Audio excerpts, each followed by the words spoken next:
Ден първи от коледния календар на Прекраска.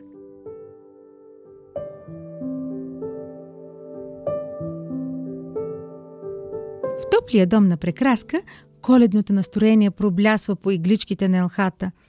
Навън вали пухкав сняг, от камината идва сгряваща топлина, а съчките пропукват в такт. На масичката ухае топъл шоколад, а до Прекраска са любимите й книжки. Както можете да се досетите, Прекраска много обича да чете. Какво по-добро време за зимна поезия?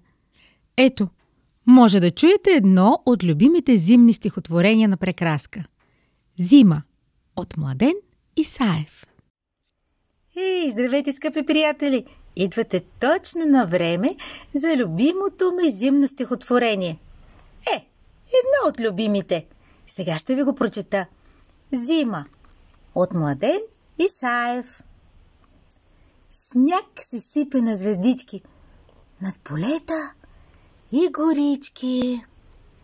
И земята става цяла, като в приказките бяла. Всяка къща е с кълпак от чудесен пухкав сняг. В нашата страна любима гостенка е бяла зима. Слушай, как звънчета вън пеят ясно. Зън, зън, зън, зън, зън, зън, зън. Бягат весели шейни по широки равнини. Хора, зверове и птици гледат снежните звездици. Само в планината бяла баба Меца е заспала.